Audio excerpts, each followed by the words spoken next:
Welcome दोस्तों, मैं सिंटू सुमन आपका स्वागत करता हूं आपके अपने चैनल एजुकेशन पॉइंट पे। आज हम लोग देखने वाले हैं क्लास 10th का सबसे महत्वपूर्ण चैप्टर मंगलम। ठीक है, जो संस्कृत क्लास 10th का संस्कृत जो है उसका पहला चैप्टर है मंगलम। ठीक है, और उसकी पूरी हिंदी व्याख्या देखेंगे दोस्तों। ठीक है, इसमें कुछ 5 मंत्र हैं। इसमें मंगलम पाठ जो है उसमें कुल मिलाकर 5 मंत्र संकलित किए गए हैं। ठीक है, और आपको ध्यान रखना है दोस्तों, इसमें आपको ध्यान क्या रखना है कि मंगलम पाठ में कुल 5 मंत्र हैं और जो पहला मंत्र है वो हमारा मंत्र है। देखिए आपके सामने ये रहा, हिरण्मयेन पात्रेण सत्यस्य पिहितं मुखं तत्त्वं पुषा पावेर्नो सत्य धर्माय दृष्टते। ठीक है, तो दोस्तों मैं कोशिश करूंगा इसका अर्थ समझाने का। ठीक है, और यहाँ पर आप लोग कॉपी कलम लेके और बैठ जाइए और इसको तुरंत ही नोट कर लीजिएगा। ठीक है, तो देखिए जो हमारा पहला श्लोक है दोस्तों, यह जो लिया गया है ये ईशावास्य उपनिषद का मंत्र है। ठीक है, तो यह जो प्रस्तुत जो श्लोक लिया गया है वो ईशावास्य उपनिषद का मंत्र है और इसमें साफ साफ बताया गया है, इसमें ईश्वर से कामना करते हैं हम लोग कि हे प्रभु, सत्य का मुख सोने जैसा आवरण से ढका हुआ है, सत्य धर्म की प्राप्ति के लिए इस आवरण को हटा दें। यानी हम प्रभु से कामना करते हैं कि वर्तमान समय में जो हमारा संसार है दोस्तों, ये लोभ लालच के कारण मतलब लोभ लालच में फंस चुका है। ठीक है, यानी सत्य का मुख लोभ लालच से ढक चुका है और इसी के लिए हम ईश्वर से प्रार्थना करते हैं कि हमें ऐसी शक्ति दीजिए ताकि हम क्या कर सकें, इस सब से दूर हट सकें और हमारे जो मन में जो भी बुराइयां हैं उसको हटा दीजिए और ताकि हम लोग सत्य के मार्ग पर चल सके। ठीक है, इसको आराम से कॉपी पर नोट कर लीजिए। दूसरा श्लोक है हमारा दोस्तों, देखिए दूसरा श्लोक यहाँ पे पूरा तो नहीं हट पाएगा, इसलिए इसका अर्थ जो है वो आगे दिया गया। ठीक है, तो दूसरा श्लोक आराम से लिख लीजिए और इसका अर्थ क्या है कि मनुष्य के हृदय रूपी गुफा में अणु से भी सूक्ष्म और महान से भी महान आत्मा विद्यमान रहता है। तो दोस्तों यहाँ पर ऑब्जेक्टिव क्वेश्चन क्या बनता है, आत्मा कैसा होता है, तो आत्मा जो होता है अणु से भी सूक्ष्म होता है। ठीक है दोस्तों, तो यहाँ पर आपको ध्यान क्या रखना है, आत्मा क्या है, महान से भी महान है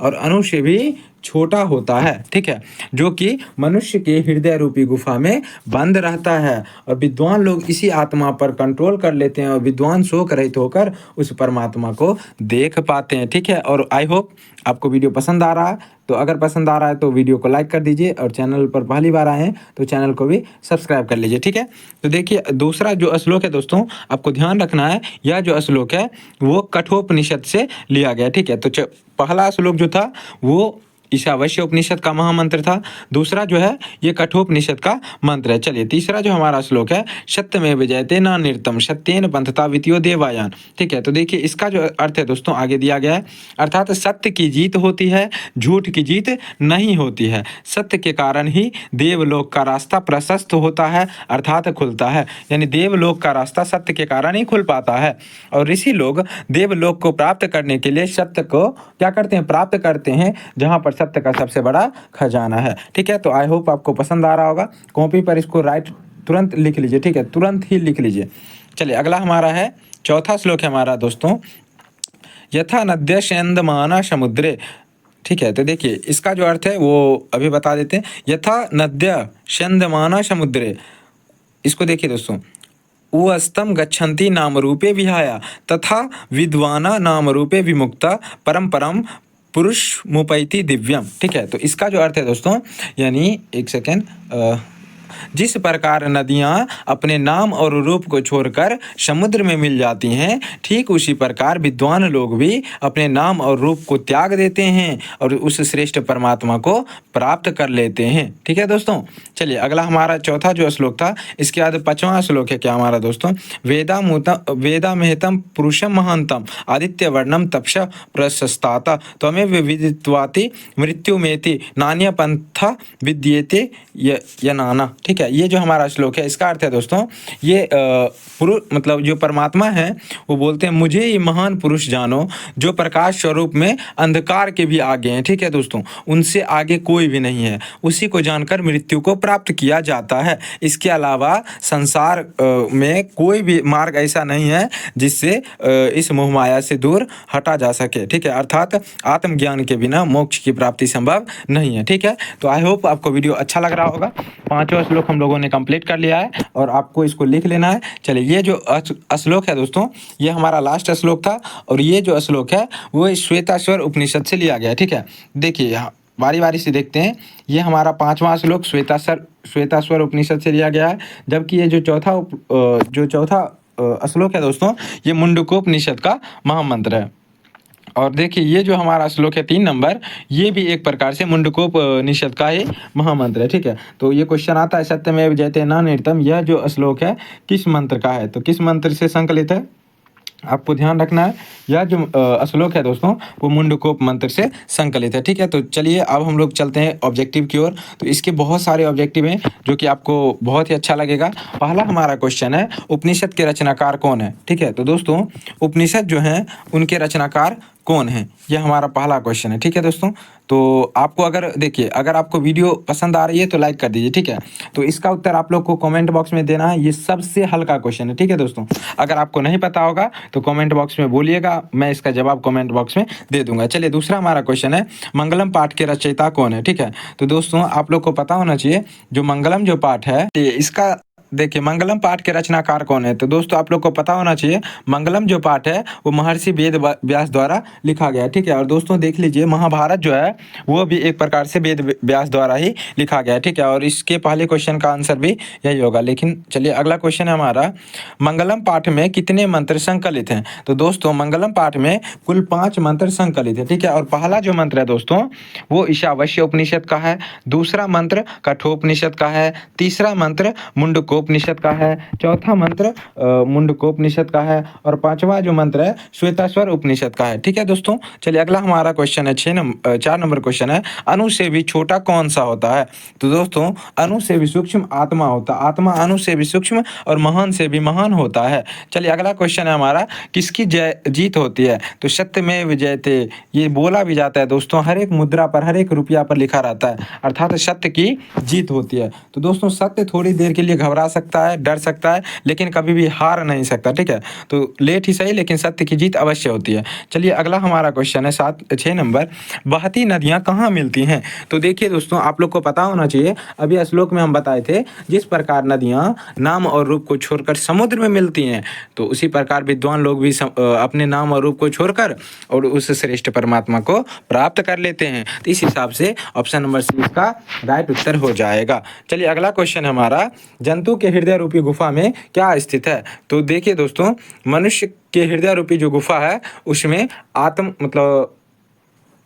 एक सेकेंड दोस्तों, ये थोड़ा मिस्टेक हो गया है, यहाँ पर जंतु के हृदय रूपी गुफा में क्या स्थित है, तो अणु होना चाहिए, यानी आत्मा जो है वो मनुष्य के हृदय रूपी गुफा में स्थित होता है, ठीक है। तो इसके हिसाब से ये थोड़ा सा लगता है मिस्टेक हो गया, लेकिन इसका आंसर, इससे मनुष्य के हृदय में तो देवता लोग ही वास करते हैं, लेकिन यहाँ पर चलिए इस क्वेश्चन को छोड़ दीजिए। ये क्वेश्चन का आंसर अगर आपको पता है तो कमेंट बॉक्स में दीजिए, आई थिंक क्वेश्चन मिसप्रिंट हो गया। चलिए अगला क्वेश्चन है, ब्रह्मा को प्राप्त करने के विषय में बताया गया है, ठीक है। तो ब्रह्मा का जो वर्णन किया गया है वो किस उपनिषद में इसका वर्णन किया गया है।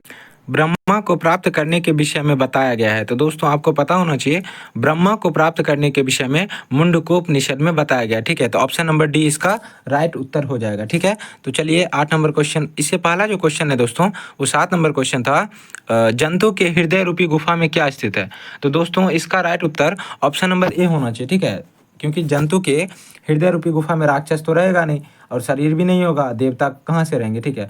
तो तत्व हो जाएगा, और इसी को हम लोग क्या कहते हैं, अणु भी कहते हैं, या एक तरह से, ठीक है। ए नंबर इसका राइट उत्तर हो जाएगा। चलिए अगला क्वेश्चन 8 नंबर का डी हो गया। 9 नंबर क्वेश्चन है, देवलोक का मार्ग किससे प्रशस्त होता है। तो दोस्तों आपको पता है, देवलोक का जो मार्ग होता है वो सत्य के कारण ही प्रशस्त होता है, ठीक है। तो ऑप्शन नंबर ए इसका राइट उत्तर हो जाएगा, ठीक है। चलिए अगला क्वेश्चन है हमारा 10 नंबर, सत्य से क्या प्राप्त होता है। तो दोस्तों सत्य से देवलोक की प्राप्ति होती है। तो ऑप्शन नंबर सी इसका राइट उत्तर हो जाएगा। चलिए अगला क्वेश्चन है हमारा, मृत्यु को वश में कौन कर लेते हैं। तो दोस्तों विद्वान जो होते हैं वो मृत्यु को वश में कर लेते हैं। ऑप्शन नंबर सी इसका राइट उत्तर हो जाएगा। अगला क्वेश्चन है हमारा, किसकी जय नहीं होती है। दोस्तों इसका तात्पर्य यह है कि कौन नहीं जीतता है। तो आपको पता है, सत्यमेव जयते नान्यतम, यानी सत्य की जीत होती है किंतु असत्य की नहीं होती है। ऑप्शन नंबर 20 का राइट उत्तर हो जाएगा। अगला क्वेश्चन है, उपनिषद में किस महिमा का वर्णन किया गया है। तो दोस्तों उपनिषद में परम पुरुष का वर्णन किया गया। ऑप्शन नंबर डी इसका राइट उत्तर हो जाएगा।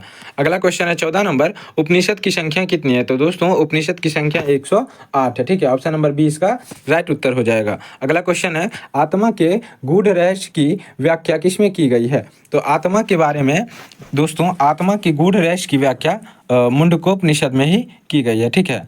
सॉरी, ये शायद से दूसरा उपनिषद है दोस्तों, इसका आंसर कठोपनिषद हो जाएगा, ठीक है। ऑप्शन नंबर ए इसका राइट उत्तर हो जाएगा। अगला क्वेश्चन है हमारा, देखिए दोस्तों इतना ऑब्जेक्टिव था, और ऑब्जेक्टिव आई होप आपने लगभग ऑलमोस्ट सभी ऑब्जेक्टिव कवर कर लिए हैं, ठीक है। और इस चैप्टर से कम दोस्तों 3 से 4 ऑब्जेक्टिव जो है वो पूछा ही जाएगा, ठीक है। अगर वीडियो पसंद आई हो तो लाइक कर दीजिए। चलिए अब इसमें कुछ इंपॉर्टेंट क्वेश्चन को देख लेते हैं, ठीक है।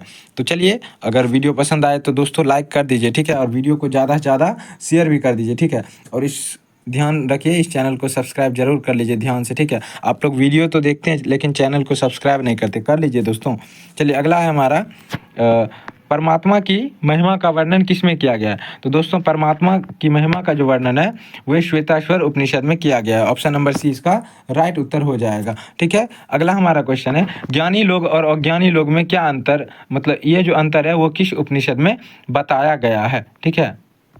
एक सेकेंड दोस्तों, देखिए 16 नंबर क्वेश्चन क्या है, परमात्मा की महिमा का वर्णन किसमें किया गया है, ठीक है। तो ऑप्शन नंबर 20 का राइट उत्तर हो जाएगा, ठीक है, ईशावास्य उपनिषद में। चलिए अगला क्वेश्चन है हमारा, ज्ञानी लोग और अज्ञानी लोग में अंतर किस उपनिषद में बताया गया है? तो ये जो अंतर है श्वेताश्वर उपनिषद में बताया गया है। ऑप्शन नंबर सी इसका राइट उत्तर हो जाएगा। अगला क्वेश्चन है हमारा, सत्य का मुख किससे ढका हुआ है, ठीक है। तो दोस्तों सत्य का मुख हिरण्मयन पात्रेन से ढका हुआ है। ऑप्शन नंबर डी इसका राइट उत्तर हो जाएगा। हिरण्मयन पात्रेन का अर्थ होता है दोस्तों सोने सा बर्तन, ठीक है, सोने का बर्तन, सोने जैसा बर्तन यानी सोने का आवरण या फिर पात्र, ठीक है, हिरण्मयन पात्र। चलिए सोने का बर्तन होता है। अगला हमारा क्वेश्चन है दोस्तों 19 नंबर, सत्य का खजाना कहाँ है? तो दोस्तों सत्य का खजाना देवलोक में है, ठीक है। ऑप्शन नंबर सी इसका राइट उत्तर हो जाएगा, ठीक है। तो चलिए अब हम कुछ लॉन्ग मतलब शॉर्ट क्वेश्चन को देखने का प्रयास करते हैं। तो चलिए क्वेश्चन हमारा, आत्मा का स्वरूप क्या है? पठित पाठ के आधार पर उत्तर दें। तो दोस्तों इसमें लिखना क्या है, इसमें देखिए, इसमें आपको लिखना है कि आत्मा अणु से भी सूक्ष्म और महान से भी महान होती है, जो कि मनुष्य के हृदय रूपी गुफा में अवस्थित रहती है, ठीक है। और दोस्तों इस पर जो व्यक्ति क्या करता है, इसको समझने मतलब इस पर जो कंट्रोल कर लेता है वो इस पूरे संसार से क्या होता है, मुक्त हो जाता है, ठीक है। तो चलिए हमारा दूसरा क्वेश्चन है, मंगलम पाठ के आधार पर सत्य की महिमा पर प्रकाश डालें। तो सत्य की महिमा का वर्णन करते हुए महर्षि वेदव्यास कहते हैं कि हमेशा सत्य की जीत होती है, मिथ्या अर्थात झूठ कदापि नहीं जीतता। देखिए दोस्तों मिथ्या का अर्थ होता है झूठ, ठीक है।